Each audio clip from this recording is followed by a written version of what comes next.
দুর্গা দিদি, বিভূতিভূষণ বন্দ্যোপাধ্যায়। কয়েক মাস কাটিয়া গিয়াছে। একদিন সর্বজয়া এক বাটি দুধে কিছু ভাত মাখিয়া পুত্রকে খাওয়াইতে বসিল।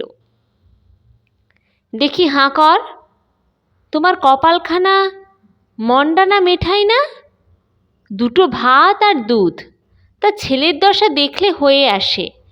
রোজ ভাত খেতে বসে মুখ কাঁচুমাচু, রোজ ভাত খেতে বসে মুখ কাঁচুমাচু, বাঁচবে কি খেয়ে?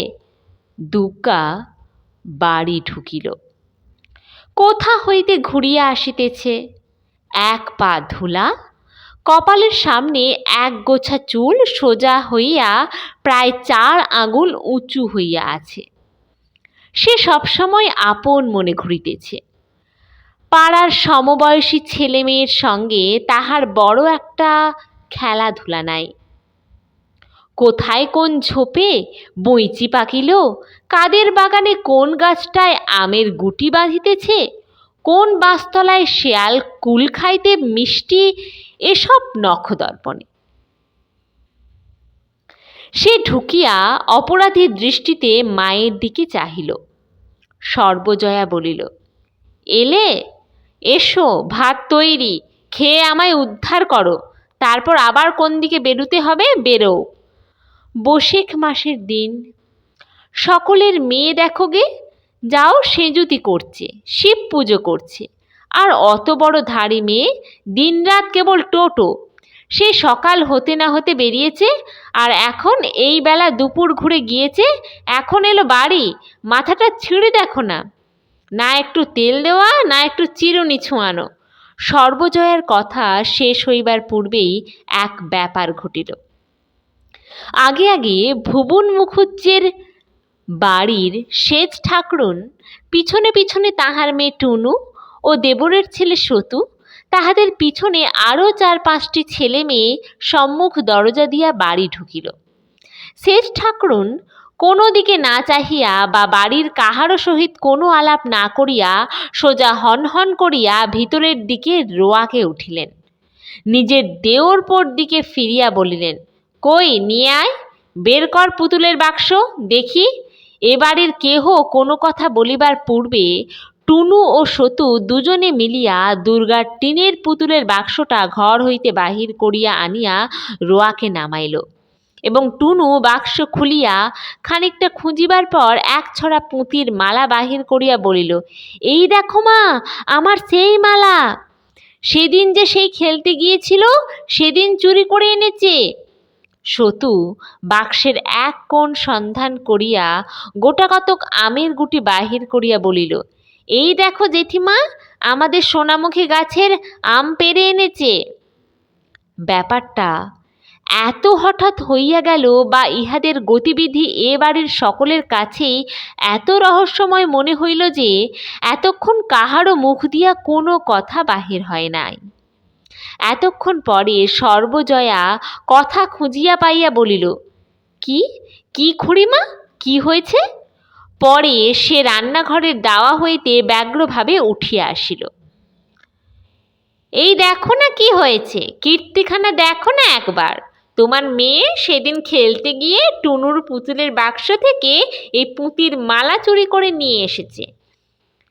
মেয়ে কদিন থেকে খুঁজে খুঁজে হয়রান, তারপর সতু গিয়ে বললে যে তোর পুঁতির মালা দুর্গা দিদির বাক্সের মধ্যে দেখে এলাম। দেখো একবার কাণ্ড, তোমারও ও মেয়ে কম নাকি? চোর, চোরের বেহদ্দ চোর। আর ওই দেখো না, বাগানের আমগুলো গুটি পড়তে দেরি হয় না, চুরি করে নিয়ে এসে বাক্সে লুকিয়ে রেখেছে। যুগপৎ 2 চুরির অভিযোগের অতর্কতায় আড়ষ্ট হইয়া দুর্গা পাঁচিলের গায়ে ঠেস দিয়া দাঁড়াইয়া ঘামিতেছিল। সর্বজয়া জিজ্ঞাসা করিল, এনেছিস এই মালা ওদের বাড়ি থেকে? দুর্গা কোনো উত্তর দিতে না দিতে সেজবউ বললেন, না আনলে কি আর মিথ্যে করে বলছি নাকি? বলি, এই আম কটা দেখো না, সোনামুখীর আম চেনো নাকি? এও কি মিথ্যে কথা? সর্বজয়া অপ্রতিভ হইয়া বলিল, না সেচখুড়ি, আপনার মিথ্যে কথা তা তো বলিনি, আমি ওকে জিজ্ঞেস করছি। সেচ ঠাকরুন হাত নাড়িয়া ঝাঁঝের সহিত বলিলেন, জিজ্ঞেস করো, আর যা করো বাপু, ও মেয়ে সোজা মেয়ে হবে না, আমি বলে দিচ্ছি। এই বয়সে যখন চুরিবিদ্যে ধরেছে, তখন এরপর যা হবে সে টেরই পাবে। চল রে সতু, নে আমের গুটিগুলো বেঁধে নে। দলবল সহ সেচ ঠাকরুন দরজার বাহির হইয়া গেলেন। অপমানে দুঃখে সর্বজয়ার চোখে জল আসিল।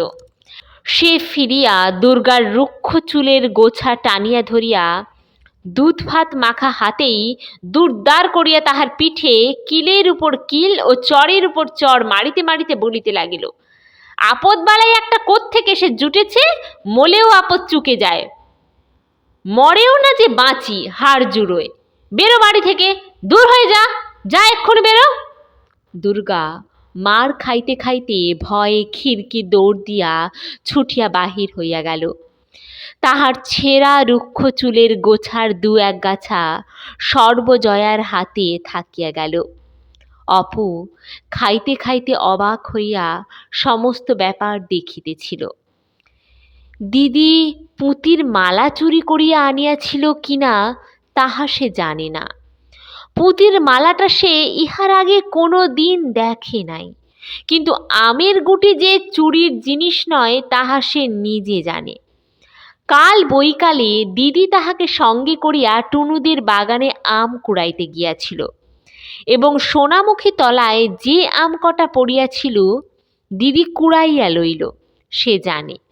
কাল হইতে অনেকবার দিদি বলিয়াছে, ও অপু, এবার সেই আমের গুটিগুলো জড়াবো কেমন তো, কিন্তু মা অসুবিধাজনকভাবে বাড়ি উপস্থিত থাকার দরুন উক্ত প্রস্তাব আর কার্যে পরিণত করা সম্ভব হয় নাই।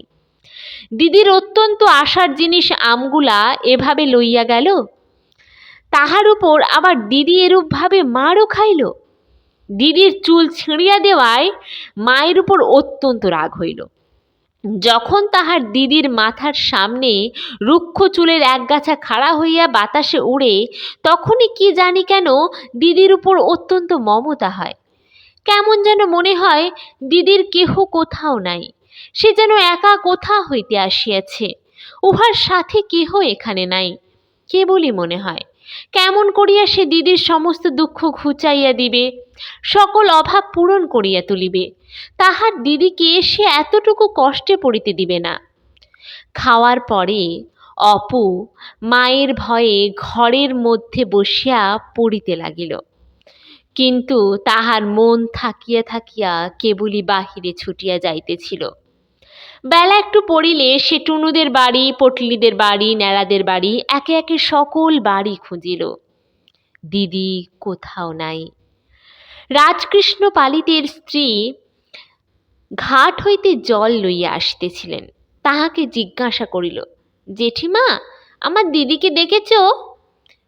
সে আজ ভাত খায়নি, কিছু খায়নি, মা তাকে আজ বড্ড মেরেছে, মার খেয়ে কোথায় পালিয়েছে দেখেছ জেঠিমা?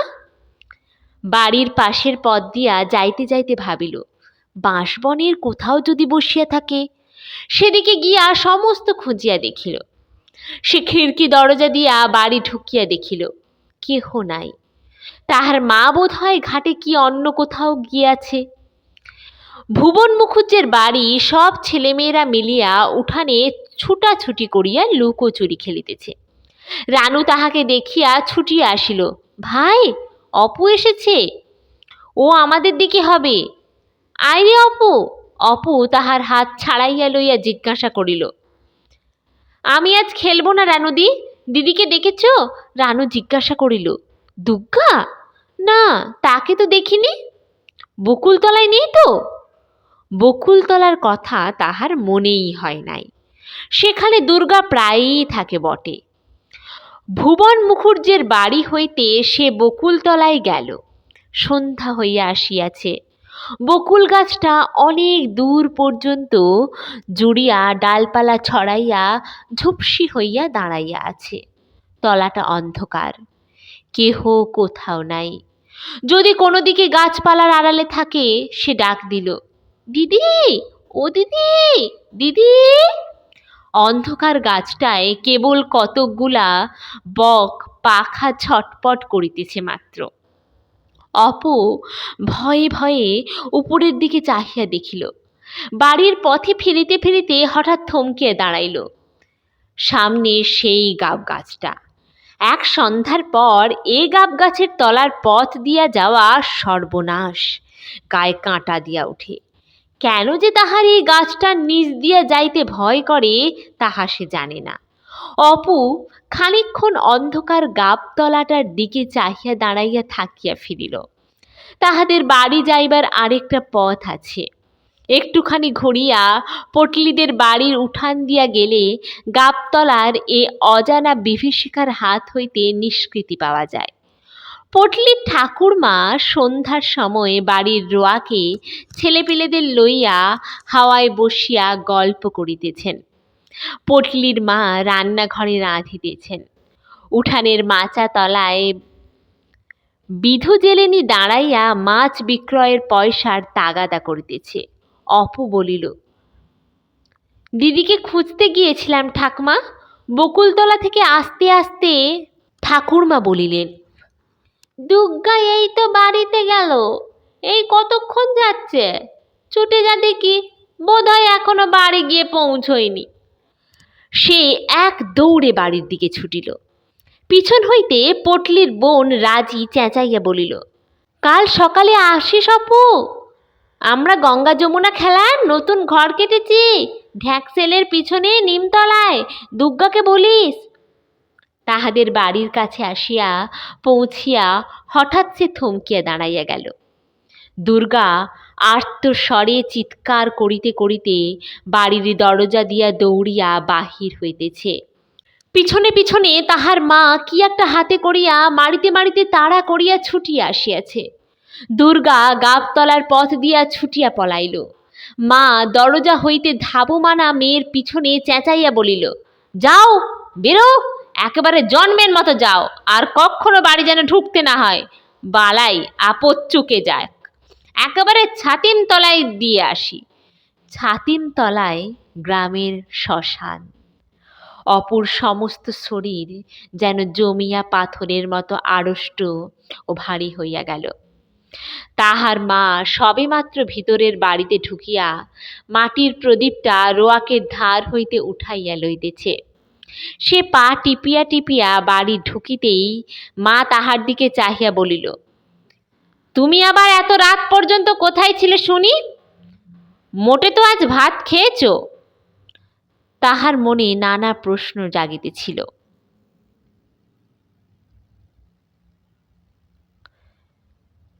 দিদি আবার মার খাইল কেন? সে এতক্ষণ কোথায় ছিল? দুপুরবেলা দিদি কি খাইল? সে কি আবার কোনো জিনিস চুরি করিয়া আনিয়াছে? কিন্তু ভয়ে কোনো কথা না বলিয়া সে কলের পুতুলের মতো মায়ের কথা মতো কাজ করিয়া ঘরের মধ্যে ঢুকিল। পরে ভয়ে ভয়ে প্রদীপটা উস্কাইয়া দিয়া নিজের ছোট বইয়ের দপ্তরটি বাহির করিয়া পড়িতে বসিল। সে পড়ে মোটে তৃতীয় ভাগ, কিন্তু তাহার দপ্তরে দুখানা মোটা মোটা ভারী ইংরাজি কি বই, কবিরাজি ঔষধের তালিকা, একখানা পাতা ছেঁড়া দাশু রায়ের পাঁচালী, একখানা 303 সালের পুরাতন পাঁজি প্রভৃতি আছে। সে নানা স্থান হইতে চাহিয়া এগুলি জোগাড় করিয়াছে এবং এগুলি না পড়িতে পারিলেও রোজ একবার খুলিয়া দেখে। খানিকক্ষণ দেয়ালের দিকে চাহিয়া সে কি ভাবিল। পরে আর একবার প্রদীপ উস্কাইয়া দিয়া পাতা ছেঁড়া দাশু রায়ের পাঁচালিখানা খুলিয়া অন্যমনস্কভাবে পাতা উল্টাইতেছে। এমন সময় সর্বজয়া এক বাটি দুধ হাতে করিয়া ঢুকিয়া বলিল, এসো, খেয়ে নাও দিকি। অপু দ্বিরুক্তি না করিয়া বাটি উঠাইয়া লইয়া দুধ খাইতে লাগিল। অন্যদিন হইলে এত সহজে দুধ খাইতে তাহাকে রাজি করানো খুব কঠিন হইত। একটুখানি মাত্র খাইয়া সে মুখ হইতে বাটি নামাইল। সর্বজয়া বলিল, ও কি, নাও, সবটুকু খেয়ে ফেলো, ওইটুকু দুধ ফেললে তবে বাঁচবে কি খেয়ে? অপু বিনা প্রতিবাদে দুধের বাটি পুনরায় মুখে উঠাইল। সর্বজয়া দেখিল সে মুখে বাটি ধরিয়া রহিয়াছে, কিন্তু চুমুক দিতেছে না। তাহার বাটি শুদ্ধ হাতটা কাঁপিতেছে। পরে অনেকক্ষণ মুখে ধরিয়া রাখিয়া হঠাৎ বাটি নামাইয়া সে মায়ের দিকে চাহিয়া ভয়ে ফুঁপাইয়া উঠিল। সর্বজয়া আশ্চর্য হইয়া বলিল, কি হলো রে? কি হয়েছে? জিভ কামড়ে ফেলেছিস? অপু মায়ের কথা শেষ হইবার সঙ্গে সঙ্গে ভয়ের বাঁধ না মানিয়া ঢুকরিয়া কাঁদিয়া উঠিয়া বলিল, দিদির জন্যে বড্ড মন কেমন করছে মা। সর্বজয়া অল্পক্ষণ মাত্র চুপ করিয়া বসিয়া পরে সরিয়া আসিয়া ছেলের গায়ে হাত বুলাইতে বুলাইতে শান্ত সুরে বলিতে লাগিল, কেঁদো না, অমন করে কাঁদে না। ওই পটলাদের কি ন্যাড়াদের বাড়ি বসে আছে, কোথায় যাবে অন্ধকারে? কম দুষ্ট মেয়ে নাকি? সেই দুপুরবেলা বেরুলো, সমস্ত দিনের মধ্যে আর চুলের টিকি দেখা গেল না, না খাওয়া না দাওয়া। কোথায় ও পাড়ার পালিতদের বাগানে বসেছিল, সেখানে বসে কাঁচা আম আর জামরুল খেয়েছে। এক্ষুনি ডাকতে পাঠাচ্ছি। কেঁদো না অমন করে, আবার জ্বর আসবে। ছি। পরে সে আঁচল দিয়া ছেলের চোখের জল মুছাইয়া দিয়া বাকি দুধটুকু খাওয়াইবার জন্য বাটি তাহার মুখে তুলিয়া ধরিল। হাঁ করো দেখি, লক্ষ্মী সোনা, উনি এলেই ডেকে আনবেন এখন। একেবারে পাগল, কোত্থেকে একটা পাগল এসে জন্মেছে। আর এক চুমুক, হ্যাঁ। রাত অনেক হইয়াছে। উত্তরের ঘরের তক্তাপোষে অপু ও দুর্গা শুইয়া আছে। অপুর পাশে তাহার মায়ের শুইবার জায়গা খালি আছে, কারণ মা এখনো রান্নাঘরের কাজ সারিয়া আসে নাই। তাহার বাবা আহারাদি সারিয়া পাশের ঘরে বসিয়া তামাক খাইতেছে। বাবা বাড়ি আসিয়া দুর্গাকে পাড়া হইতে খুঁজিয়া আনিয়াছে। বাড়ি আসিয়া পর্যন্ত দুর্গা কাহারও সঙ্গে কোনো কথা বলে নাই। খাওয়া দাওয়া সারিয়া আসিয়া চুপ করিয়া শুইয়া আছে। অপু দুর্গার গায়ে হাত দিয়া জিজ্ঞাসা করিল, দিদি, মা কি দিয়ে মেরেছিল রে সন্ধেবেলা? তোর চুল ছিঁড়ে দিয়েছে? দুর্গার মুখে কোনো কথা নাই। সে পুনরায় জিজ্ঞাসা করিল, আমার উপর রাগ করেছিস দিদি? আমি তো কিছু করিনি। দুর্গা আস্তে আস্তে বলিল, না বই কি, তবে সতু কি করে টের পেলে যে মতির মালা আমার বাক্সে আছে? অপু প্রতিবাদের উত্তেজনায় বিছানায় উঠিয়া বসিল। না সত্যি, আমি তোর গা ছুঁয়ে বলছি দিদি, আমি তো দেখাইনি। আমি জানি না যে তোর বাক্সে আছে। কাল সতু বিকেলবেলা এসেছিল, ওর সেই বড় রাঙা ভাঁটাটা নিয়ে আমরা খেলছিলাম। তারপর বুঝলি দিদি, সতু তোর পুতুলের বাক্স খুলে কি দেখছিল। আমি বললাম, ভাই তুমি দিদির বাক্সে হাত দিও না, দিদি আমাকে বকে। সেই সময় দেখেছে। পরে সে দুর্গার গায়ে হাত বুলাইয়া বলিল, খুব লেগেছে না রে দিদি? কোথায় মেরেছে মা? দুর্গা বলিল, আমার কানের পাশে মা একটা বাড়ি মেরেছে, রক্ত বেরিয়েছিল, এখনো কনকন করছে। এইখানে এই দেখ, হাত দিয়ে, এইখানে? তাই তো রে, কেটে গিয়েছে যে। একটু পিদিমের তেল লাগিয়ে দেব দিদি? থাকগে, কাল পালিতদের বাগানে বিকেলবেলা যাব, বুঝলি? কামরাঙা যা পেকেছে, এই এত বড়, কাউকে বলিস নে। তুই আর আমি চুপি চুপি যাব। আমি আজ দুপুরবেলা দুটো পেরে খেয়েছি, মিষ্টি যেন গুড়।